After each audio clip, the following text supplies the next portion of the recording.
Hey, everybody. I'm Lisa Campion, and you are tuned into the Miracle of Healing. Thanks so much for being here. If you're new, thanks so much for joining us. If you've been traveling along the road with us for a while, I'm so glad that you're back. And I'm really excited to welcome today's guest, especially because this is a podcast exchange and a beautiful meeting of minds, a sweet connection. We have here today Jiordana Saade, and I was on her podcast like yesterday. We did the recording, so I feel like we're just hanging out all the time now, and it's super fun.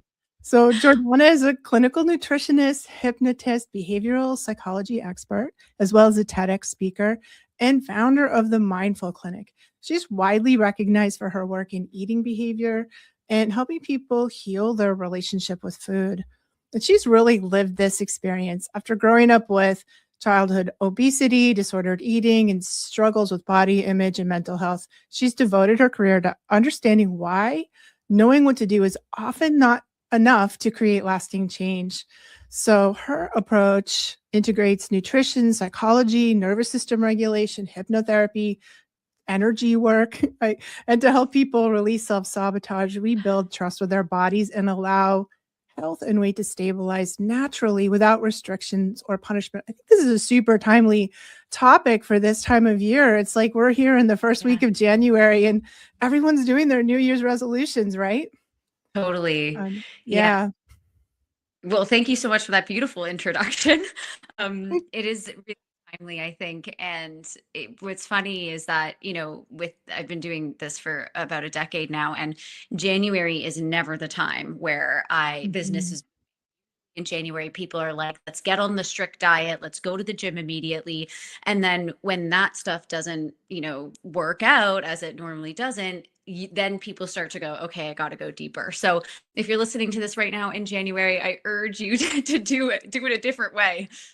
Yeah, this never works. It It never never. works. Mm. Yeah. So let's start a little bit by hearing your story. I know from being on your podcast that you share pretty freely what your story is, and I think that's really inspiring. And I just love to hear a little bit about how you got here.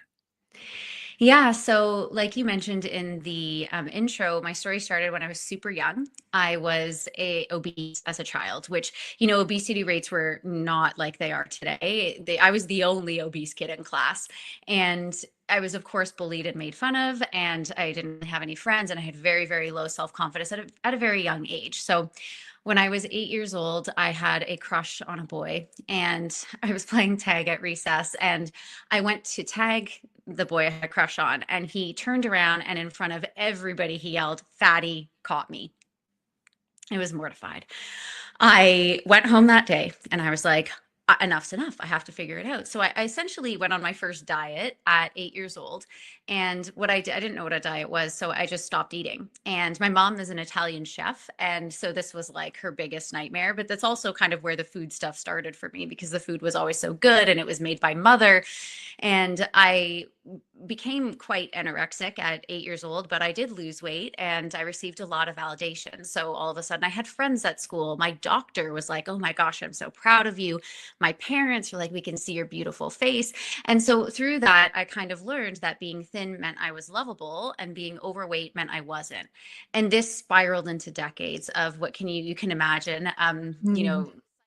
ordered eating. Eventually, I started using substances to keep my weight down, but those substances are quite addictive. And so I was wound up 21 years old, kicked out of university with a severe cocaine addiction and alcoholism, and I got pregnant. And that pregnancy saved my life because I could no longer use any of these substances. But where it all started was this really unhealthy relationship to food. And in that pregnancy, I gained a lot of weight and started to notice that my eating habits were very addictive. And at that point, I was like, okay, enough's enough. I got to get down to the bottom of this eating disorder. So I went to school, became a nutritionist, graduated as valedictorian, first class honors, hired right out of school to work with a medical doctor. And I'm handing out meal plan after meal plan in this obesity clinic, and nobody's getting any better at all. Like, people know an apple is healthier than a chocolate bar, right? Mm. You guys know. And yet we choose the chocolate bar anyways, over and over again. And so I became really interested in, people self-sabotage. Like if we know we want to lose weight, why do we engage in behavior that's opposite from what we want? So at that point, I went back to school to study behavioral psychology and neuroscience and understanding the brain and hypnosis. And that was really the key for me in, healing my own relationship to my body and food. And once I kind of that clicked for me, I knew I had to share it. So I built a business on really rewiring the nervous system for a healthy relationship to food and releasing the weight without dieting.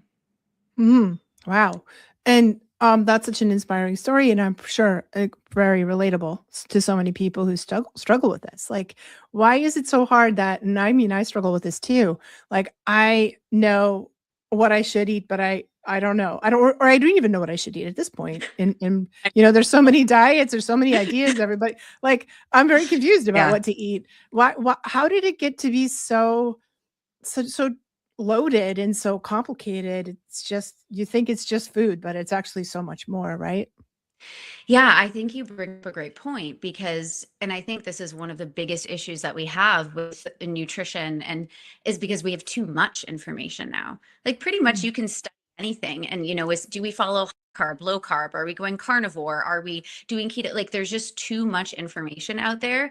And, information is great. And I'm an academic and I love science. But what I found was that the more I knew and the more things were scientifically researched, the more out of touch with my own intuition I became. And, I have a 3-year-old and a 9-year-old. And when my daughter was little, she loves ice cream, right? But when she's done, you can't overfeed her. Like she knows when to stop eating. We are born with this really, really intuitive process, and we kind of unlearn how to eat properly because we diet, because we learn food equals love, or because we're trying to fit in with certain, groups of people. And so I think that the more we know, the less we know about ourselves. And if we kind of return back to that intuition and become more connected, we are able to hear the voice of, I'm truly hungry, I'm truly full. So do you more of an intuitive eating? Is that where you're leaning in right now? I hate the word intuitive eating. Like it is my biggest pet peeve. To answer your question simply, I guess it's an intuitive process. But when I was, going swinging between anorexia and binge eating disorder, I was looking into all of these intuitive eating coaches, and they're like, "Oh, just eat intuitively." And I'm like, "Intuitively, I want a whole box of donuts." So is that? And so you know, intuitive eating is great when you can learn how to actually connect back to what is intuitive for your body.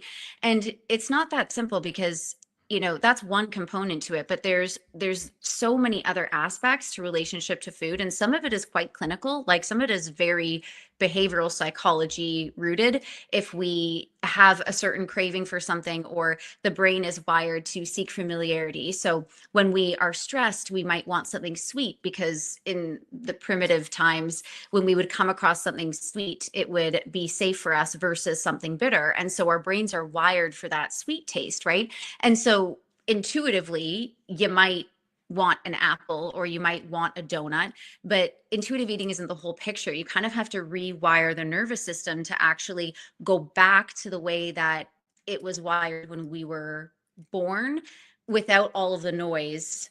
And it's not that simple. No, it seems very complicated. Clearly it is, because so many people struggle with it, you know? Mhm. And do you think it starts with, resetting our nervous system? Like, where do we start?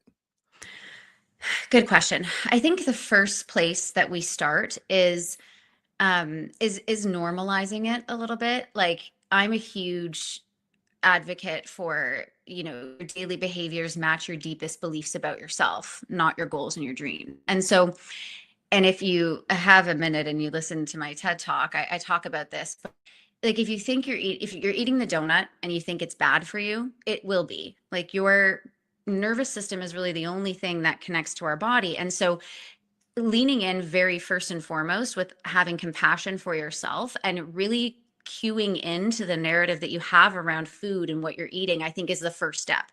Like if you're somebody who I love food. I love indulgent food. I love sweets. I really do. But if I'm eating it and I'm like, oh, gotta start it on Monday, or I know this isn't good for me. I'll work out later. Like we're basically associating, we have to earn food, reward system.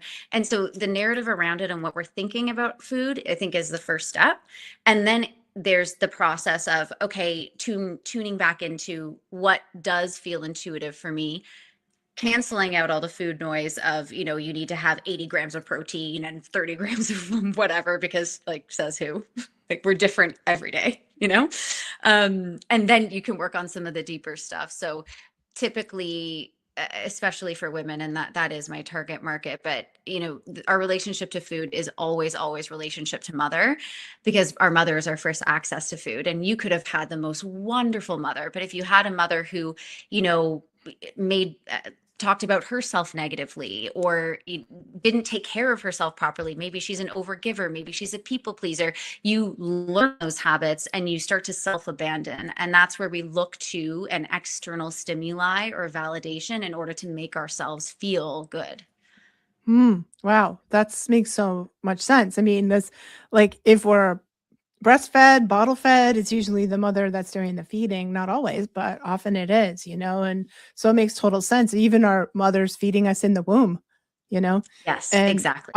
and I think so. It makes perfect sense to go back to the mother wound and untangle that. That's brilliant. Um, do you do you find that there must be so much with emotional eating, right? Like I know that I do that. It's like I overeat when I'm bored and lonely, you know? And I also because I was a latchkey kid, so I'm a Gen Xer, I was a latchkey kid, I'd come home from school, there'd be nobody home for hours, and Yeah, I would plop down in front of the TV and eat. That's what I yeah. used to do.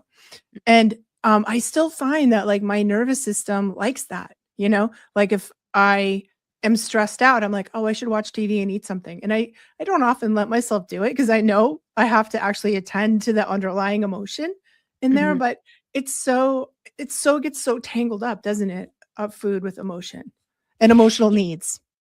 Totally. Emotional eating is my absolute niche. Like, if I was to say what is my favorite topic to work with, it's emotional eating, because most people don't want to take that on because it is so entangled. So I'm like, give me the toughest case, and like, let's Mm. have fun. But there's two ways that I want you to look at this. Of course, your brain's number one job is to remain consistent to its identity. It's the reason why you wake up and you don't have to reteach yourself how to brush your teeth, right? So there are like very specific processes that happen in the nervous system that kind of get wired deeply in there, so that we don't have to reteach ourselves, like red means stop, green means go. And these things happen so subconsciously. It's not like we have to think about it. Now, there's the part of you that has learned, okay, when mom and dad are gone and you're that young, and we always want to go back to the tribal ways of, because we are still very primitive beings, actually, like especially our bodies. But if mom and dad aren't home and we're young and we need that affection, we need that connection, of course we're going to look to something that's going to make us feel connected temporarily. So your nervous system learned that from an emotional perspective. But I also like to separate emotion from it entirely. I think the more we feed into the emotions of it, the heavier and harder it is. Sometimes it is just really simple. It is like learning a new skill. If you want to learn how to play piano, you got to sit at the piano and open the book every day. Mm. Yep. If you want to learn how to brush your teeth with the opposite hand, you have to actually practice it. And so a lot of the things I do with my clients are actually, like, of course, we dive into the trauma and the mother wound and all of that, but a lot of it is very, very practical. It's like, pick up your favorite treat, have one bite, put it down, and say, yay, me, I'm done. And you do that over and over and over again. And it's this process, this practice. We're not doing it because we're restricting how much ice cream we're having. We're doing it so that we can train the brain to learn to put it down and say, I've had enough, rather than Mm. just stop, finish the bowl of popcorn, right? And Yeah. also, I know I'm very witty, but there's this part of the brain, it's called state dependent memory. And basically when we're in specific states that we've been in before, the brain sends us cues to behave in ways that are consistent to that state. So if every day you come home and you sit on the couch and you watch TV, even just looking at the couch, your body is going to produce enzymes to break down the food you typically eat on that couch. And so it Whoa. like, right? And so a lot of this stuff is happening so subconsciously. So cut yourself some slack. There's nothing wrong with you. You don't have lack of willpower. Like you just have practiced something over and over again, and the brain created a pattern. That's amazing. I love that look, and I love that practice of taking one bite and putting it down because I think, Best. like, I know for me, like, kind of go into, like, mindless, it's like somehow you go unconscious and you're Yes. like, Where'd the box of cookies go?" Curse you, Thin Mints, Girl Scout Thin Mints. But I'm like, "Where'd the, you know, popcorn go?" Like you said, because it's somehow like you've lost your mind and you go I feel like I go unconscious for a minute and I don't sort of it's like going into a trance state almost. And then Yes. I wake up and I'm like, "What have I done?" That I don't feel good now. What have I done?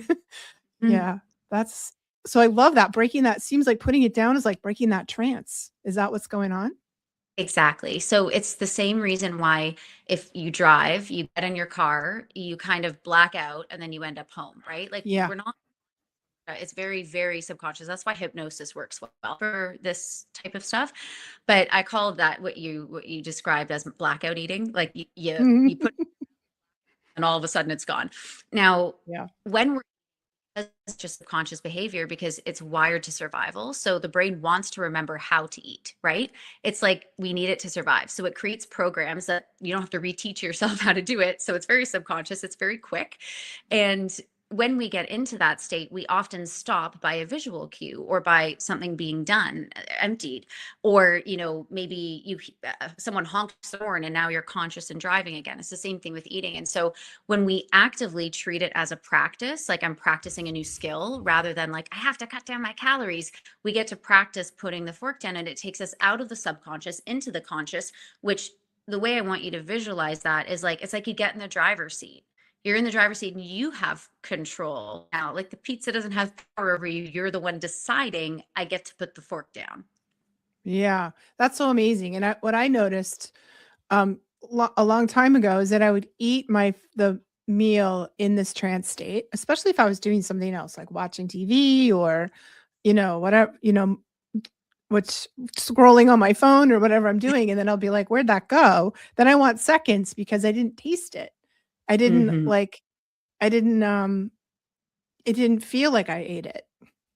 And I'm like, "Oh, I guess I need more." So I stopped multitasking, you know what I mean? And really like paying attention the first time so I don't have feel like I'm like, "What happened there? I don't even remember eating that." Yeah. Yeah. Yeah, it's like when we're unconsciously eating, we're not really experiencing it. We're not like savoring it. And Mhm. that I know about the brain, and this is a fun, like something you guys can try at home, but the brain loves to experience new things. And so I want you to imagine yourself at a buffet. And if you are on a low carb diet and you can only have the protein, like that's just not fun for the nervous system. It doesn't feel satiated from that. You can eat an entire steak and you'll feel full for 2 minutes and then you'll want something else. And that's because we have sensory processes. And so what I like to do is I like to have a bite of everything. Like I want my brain to experience every single taste, especially at Christmas or when I have all those desserts, like I don't need a full portion. I don't need a whole piece of coconut cream pie and pumpkin pie and cake and all those things, but I'd like to have a couple bites of every single thing, and that's actually what makes the brain feel satiated. It's the experience of it, but you have to be conscious when you're experiencing it. Right. Yeah, that's so cool. I love that. That's a great tip. Um, Somebody told me once, I have no idea if this is true, that you really only taste something for about, like, 10 bites, and then you kinda stop tasting it, like, if you're eating ice cream or you're eating cake, and I noticed that too, like, I would get 10 bites in, and then I'd be like, "Well, I wish this cake was over." Like, I wish and I had to learn how to, like, throw away food or give away food because I think the, goal to eat all of it somehow, I don't know, I grew up with there's children starving in China, clean your plate. mindset. And I realized I didn't have to eat the whole thing, and that I actually stopped tasting it after a while. Yeah, this is another huge topic for me. We all grew up in the clean plate club, of course, right? And please don't cancel me for this, or do if you want, but like you're not solving world hunger by eating the entire plate. Like just you're not, okay? So getting really comfortable throwing food away is actually such an important practice, because over time, if you're somebody who like doesn't like to waste, I'm not saying we just need to be wasteful human beings, but over time you're going to take less because you're going to know you need less. So it actually works out in the end. But here's the way that I describe this. You're not going to get anything out of the last bite that you didn't get in the first bite, especially when it comes to these highly palatable foods. So, a piece of cake or a cookie or popcorn, like there's no nutrients really. You're not getting anything out of the last bite that you didn't get in the first bite. So you may as well stop halfway through rather than having the rest of it for no reason. Yeah. Yeah, that was a hard one for me to learn, and to really undo the guilt I felt about throwing away food. Yeah, I know. Yeah. Yeah. I get Mm. excited. I trained my brain that when I throw it out, I'm like, yay, me. Like, verbal No, that's reinforcement. cool. I love that. That's really good. And so why is it that the strict diets don't work? We all know they don't. I mean, we can try them for a little while. It's January, we're gonna New Year's resolution, we're gonna eat keto, we're gonna eat vegan, we're gonna eat whatever we think we should. But ultimately, how come they fail? Yeah, so the dieting industry is a multi-billion-dollar industry, and yet obesity rates continue to rise every single year. So I know I don't have to convince you guys, but if you're ever a little bit skeptical of like why diets don't work, just look at that. Like it doesn't make sense. If dieting worked, you'd never have to diet again, and obesity would have been solved a long time ago. It's not. Now, the reason why diets don't work is for one reason I already explained. I'm just going to mention it, but it takes you fully out of like intuition of what your body needs. Who decide? We're not robots. We can't program in, 30 grams of protein, 80. It doesn't make any sense. We're different people who have different needs on different days. It doesn't matter what size you are, gender, none of that matters. And so it takes us fully out of our intuitive process. The second thing is, and I want you to think about it like this: the part of the brain that deals with eating food is a very primitive part of the brain. All animals have it. Like every species has a part of the brain that deals with accessing food, because that's how we survive. And hell, imagine, do you have any pets? Yeah, I have a dog. Perfect. I love that. Um, Imagine you have a dog and you give that dog a milkshake and then you give it an apple. The dog is, oh my God, I'm going to gain weight for the summer, right? The part of the brain that has goals and dreams is a very new part of the brain. It's the prefrontal cortex. It's the part of the brain that separates, I like pink, you like blue, but that's not the part of the brain that deals with food. The part of the brain that deals with food is very primitive. And so when we have like the primitive part of the brain going, I need to eat to survive, but the conscious part of the brain is like, we're not allowed to eat because we need to fit into a bikini, we have a major conflict happening. And so when the conscious part of the brain goes, we got to fit into the bikini, we're going to stop having X, Y, and Z. The primitive part of the brain goes, oh my God, she's going to starve me, and starts to increase cravings. So Mm. you can for a period of time, but eventually, when you have a moment of weakness or you didn't sleep well, or eventually the craving is going to win because it's part of survival. And once you give in, it's like all or nothing, right? We fall into that habit Yeah. of like starting on Monday restriction and overconsumption. Hmm. And how did the GLPs impact this conversation? Because it seems like every single person's on them. I don't know. They do change your brain, the way your brain works, but it seems like it's impossible to get off of them once you're on them. Yeah, I mean, I haven't seen any actual research that says they change neurology. Like, they will change appetite, and they will change the amount of food that you need. A lot of people describe it as like you're on the GLP-1 and you don't have any more food noise, which is where I think that like they've changed the brain comes from. But like they're not actually like changing the nervous system at all.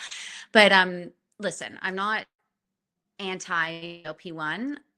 when I was working in the obesity clinic over a decade ago, it was called Saxenda. It's really made for people with type 1 and type 2 diabetes. And it is really great at doing what it does for people with metabolic disorder.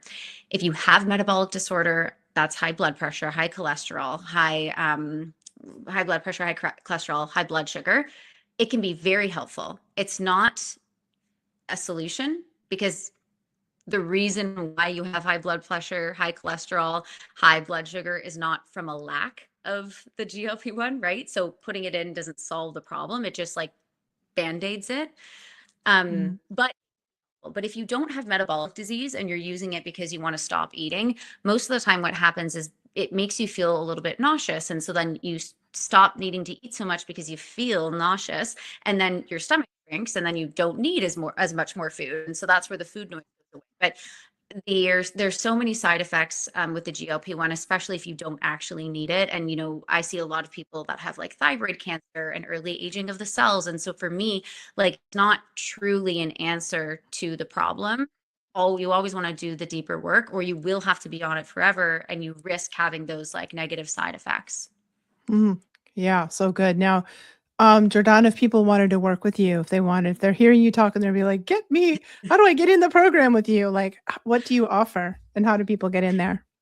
Yeah, so I have MFM, like the mindful method is my baby, and that is my like food psychology program. So that's heal your relationship to food, release the weight without dieting.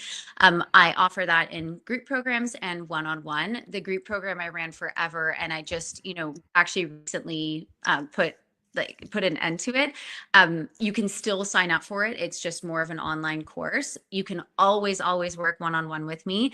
And I offer so many free resources. So even just going to my website, and my podcast is a big one. If you start from the beginning, you'll learn so much about it. You might even be able to just help yourself. And there's like a free hypnosis for overeating. So if you go to my website, you'll see tons of resources, but you can always book a call and explore some of the more intimate ways of working together. Right, and maybe people can also start with your TED Talk because I know you have one, and That's a good. it was great, and it may be a good place for people to dip into your work and learn a little bit more about it too. Well, thank you. Yeah, it's a good Yeah. place to start. Yeah. Anything else you wanna share before we wrap up for today? No, I think that, I mean, the last thing I wanted to say, and I think maybe this will tie into a little bit more of your audience, but when I became a nutritionist, I could work and help maybe like 50% of the people. And then I learned psychology, and I'm like, oh my God, this was the missing link. And then I could really help about 70% of the population. But the missing key here, and something we didn't get to chat about today, and that's totally fine, is that like spiritual component. And I Mm, think when you tie all three together, and you have like the grounded human earth like nutrition, and the psychology, and as well as like connecting to something higher than you, and having good spiritual hygiene and all of that, that really ties everything together. So I just wanted to thank you yeah. for the, I know it's amazing. And Yeah. Yeah, that makes sense, and that makes sense. From what I know about you, that the spirituality is what ties it on, and it's because it's deeply who you are too, as a deeply spiritual, intuitive, mm, energetically sensitive person, so that's beautiful that you're bringing that to your clients. thank you. Well, thank you so much for being with us today, and thank you so much for the work you're doing in the world. Oh, thank you for having me. It was an honor to be here. And thanks all of you guys for tuning in. I'm so glad that you're here today. We hope that you like and subscribe and continue to watch the show. If you want to find me, you can find me at lisacambion.com. I work with psychics, healers, and empaths who want to step a little bit more into their gifts because, you know, I think the world needs all the healers that it can get. And that's what we're doing here on the Miracle of Healing. We are healing the planet one person at a time right here on the Empower channel.